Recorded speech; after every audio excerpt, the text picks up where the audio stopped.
वो जो रूठा तो जैसे सारी खुदाई ले गया, और जब मिला तो जैसे मुकद्दर संवार गया। शेर लिखा जिसने भी हो, लेकिन ये फिट तारिक रहमान पर बैठता है।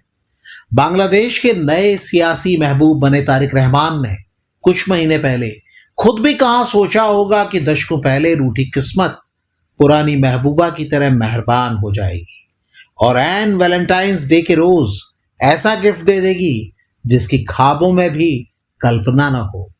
आपको किस्मत को मानना है मानिए, ना मानना हो मत मानिए, लेकिन अपनी नजर में बांग्लादेश में जो हुआ वो किस्मत का ऐसा खेला है जो लाखों करोड़ों में किसी एक के साथ होता है।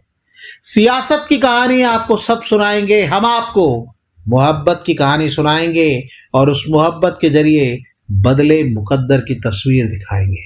अब आप सोचिए, जनवरी 2024 में शेख हसीना पूरी धमक के साथ चौथी बार चुनाव जीती थी। उनके जलवे और उनकी सरकार की अगुवाई में बांग्लादेश की तेजी से बढ़ती अर्थव्यवस्था की पूरी दुनिया में चर्चा थी। लेकिन शेख हसीना को अंदाजा ही नहीं था कि उनकी कुर्सी के नीचे असंतोष की आग भड़क रही है। जुलाई अगस्त 2024 में शेख हसीना के खिलाफ अभियान की जिन लोगों ने अगुवाई की थी, उन्होंने नेशनल सिटीजन पार्टी यानी एनसीपी का गठन किया था। बांग्लादेश के हालिया चुनाव में एनसीपी को सिर्फ 6 सीटें मिली हैं और अब देखिए कि तारिक रहमान कहां से कहां आ गए हैं। 2008 से वो बांग्लादेश से निर्वासित थे और लंदन में रह रहे थे। 2001 से 2006 तक, जब तक तारिक की मां खालिदा जिया दूसरी बार बांग्लादेश की प्रधानमंत्री थीं, तब तारिक रहमान पर इल्जाम था कि पीएमओ के असल बॉस वही हैं। सरकार के कामकाज में दखलंदाजी और भ्रष्टाचार के इल्जाम के चलते उन्हें डार्क प्रिंस कहा गया। साल 2004 में आवामी लीग की रैली में ग्रेनेड हमला कराने के आरोप में उन्हें उम्र कैद की सजा हुई। ये सजा 2018 में सुनाई गई। 2007 में भ्रष्टाचार के 80 से ज्यादा मामलों में उन्हें सजा सुनाई गई। 2008 में वो लंदन निर्वासित हो गए। 2023 में रहमान को गैरकानूनी तरीके से संपत्ति जुटाने के मामले में 9 साल की सजा सुनाई गई। सोचिए जरा, ये हाल की ही तो बात है।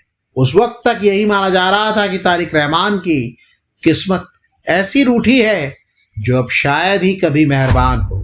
लेकिन अब देखिए, चुनाव जीतकर सत्ता में आई शेख हसीना का तख्ता पलट हो गया। शेख हसीना को हटाने वालों को बांग्लादेश के वोटर्स ने सत्ता में नहीं आने दिया और दशकों तक तमाम इल्जामों में घिरे रहे, राजनीति के रंगमंच पर विलेन बताए जाते रहे तारिक रहमान और उनकी बांग्लादेश नेशनलिस्ट पार्टी यानी बीएनपी को लोगों ने झोली भरकर समर्थन दे दिया।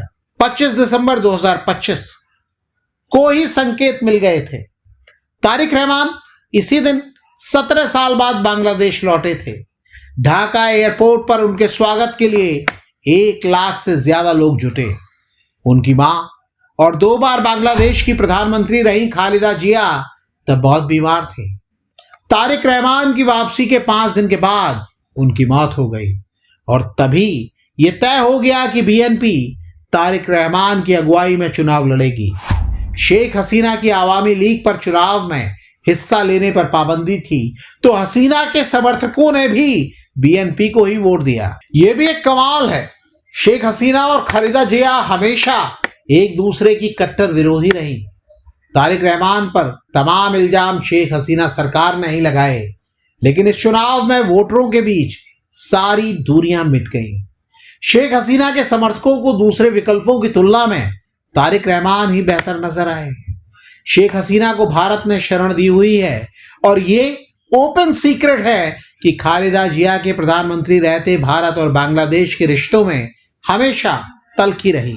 लेकिन आज जियोपॉलिटिक्स के तमाम एक्सपर्ट दावा कर रहे हैं कि तारिक रहमान की जीत भारत के लिए भी राहत की बात है। विदेश मंत्री एस जयशंकर खालिदा जिया के अंतिम संस्कार में हिस्सा लेने बांग्लादेश गए थे। तभी से भारत तारिक रहमान के साथ रिश्तों में गर्मजोशी लाने की कोशिश में है। प्रधानमंत्री नरेंद्र मोदी भी तारिक रहमान को बधाई दे चुके हैं। बांग्लादेश के बाकी पड़ोसी भी उम्मीद लगाए हैं कि तारिक रहमान के सुर उन्हें भी रास आएंगे। बीएनपी की जीत के बाद तारिक रहमान की एक और लव स्टोरी की चर्चा जोरों पर है और दावा किया जा रहा है कि इसी लव स्टोरी की वजह से किस्मत तारिक रहमान पर दोबारा प्यार बरसाने लगी है। ये लव स्टोरी तारिक रहमान और उनकी बीवी डॉक्टर जुबैदा रहमान की है। डॉक्टर जुबैदा रहमान एक प्रभावशाली परिवार से आती हैं। उनके पिता रियर एडमिरल महबूब अली खान बांग्लादेश नौसेना के प्रमुख रहे थे और बाद में मंत्री भी बने। कहते हैं कि डॉक्टर जुबैदा ने हर कदम तारिक रहमान का साथ दिया और इसने किस्मत का रुख भी मोड़ दिया। बेशक इस कहानी को कोई कुछ और कहे तो कहता रहे, क्योंकि खुदा तौफीक देता है जिन्हें वो ये समझते हैं कि खुद अपने ही हाथों से बना करती हैं तकदीरें। अगर आप भी इस मुद्दे पर कुछ कहना चाहते हैं तो कमेंट करके हमें बताइएगा जरूर।